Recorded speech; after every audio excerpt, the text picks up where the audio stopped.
I was recently asked what I believe, what the meaning of spirituality is. Um, Probably very similar to asking, well, who's God? How the heck do you even begin to define something that can be so big? But I'm recording, and just behind me, you can't really see it on the camera. I often come out here at night to watch the sunset. It's one of the most spectacular views from this place where I stay. And I think what fascinates me the most about it is that it's different every night. That no matter what night I come out here, the sunset has a different look to it, based on clouds, based on um, temperature, so many different factors that play into what it looks like. And yet, the one thing that is consistent is that it's always magnificent, it's always beautiful, and it always seems to have a way to draw you into something bigger than yourself, which I still think if you look for a practical reason to be spiritual or a practical reason to um, believe in God, it's the, the recognition that there has to be something bigger than myself. No human could have ever created any of what's around here. The trees, the sunset, it is beyond any of our capacity. And so when I think of spirituality, it has been very much about getting in touch with that space within myself, recognizing that if you believe in a divine being of sorts, that divine being is also within myself. That the spiritual journey is very much about learning to tap into that space.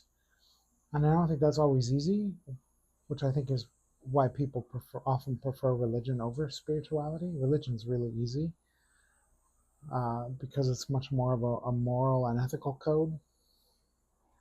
Spirituality is very much that the more you discover yourself, the more you discover about God. And that has really been the driving force for me. If I think back across the entirety of my development in this spiritual world and understanding God and theology, it has very much been about the more I discovered myself, the more I seemed to understand God. And not that I could ever fully grasp or put my arms and put my hands around who God is, that there is a recognition that, one, as I said about the sunset, that there is someone bigger than myself, that there is something bigger than myself, that it is beyond my control. But also these different aspects of myself also include something that I may never understand about myself. And I could rack my brain trying to figure things out and understand, and why do I do this, whatever this is. There's not always an answer. And I think that's the most important thing that I've taken away is, and anyone that has been a student of mine over the years has known, it is much more about the questions that we ask ourselves.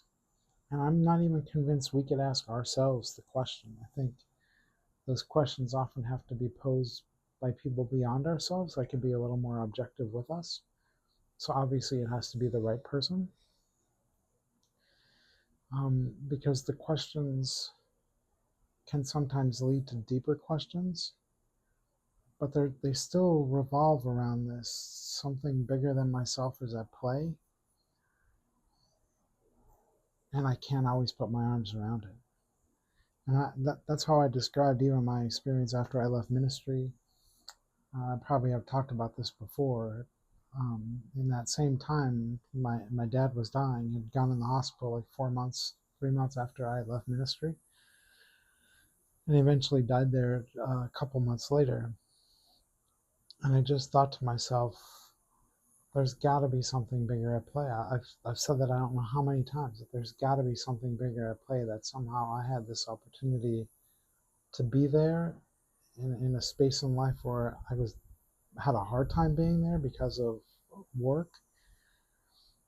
and yet somehow these two realities collided. And then I was just telling this story. I remember standing on the coast of Maine that summer, looking out, and when I really realized I can't go back. Like, it was the first time I recognized that there was something bigger at play,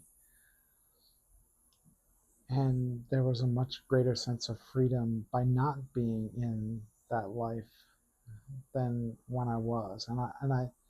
I even looked up spirituality in the dictionary before I began recording this, and none of the definitions live up to it. They're all attached to religion or a belief in God, and I think it's much bigger than that. It's that, and it's more, because it also has to include a belief in yourself, and that might be the hardest belief. Heck, I know it has been for me. It it's not easy to believe in yourself, especially when you feel down, especially when you feel like you've been knocked down by others. That you got to be able to believe in yourself, because it, not only in our own lives but in the world we live, it would be so easy to be consumed by the despair that exists, the darkness that exists, and to just get engulfed by that. And I've been there. I understand, and I think that's also at times part of the journey.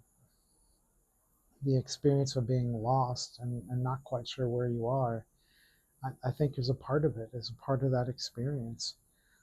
And because it forces you, I think, in many ways to really dig deep within yourself.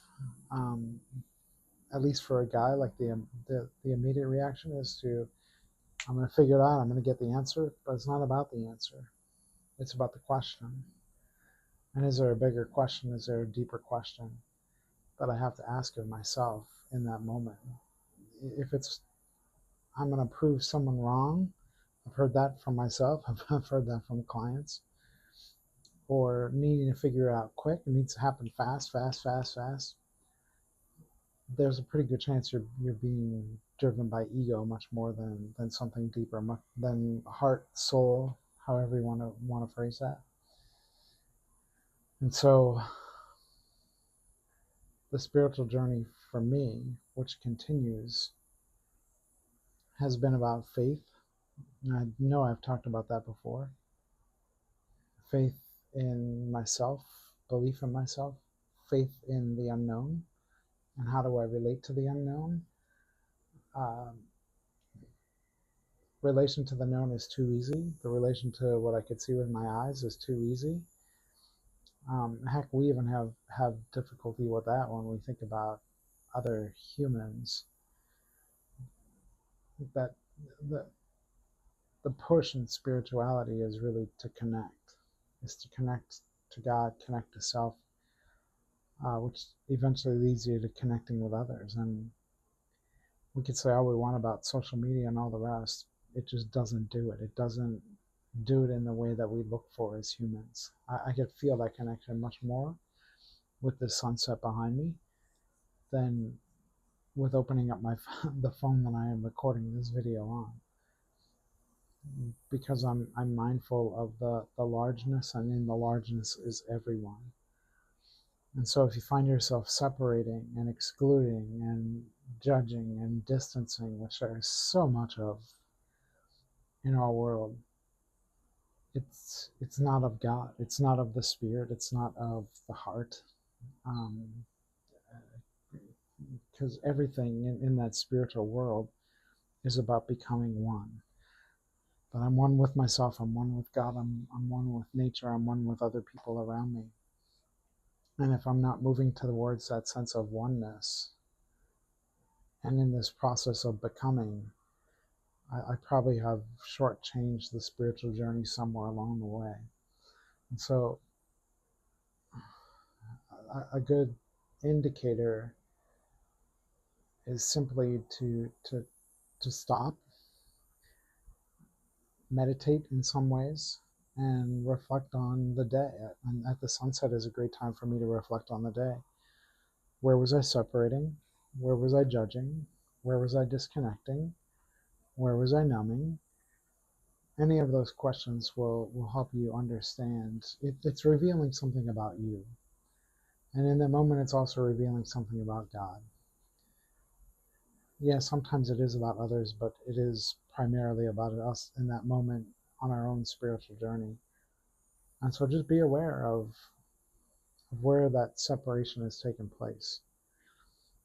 Um, Separation will never give us what we want. We want connection. And the spiritual path, in my experience, is very much about that, connecting with myself, with God, and this beautiful sunset that I'm about to turn myself around and to enter into for at least a few minutes before it goes beyond the horizon.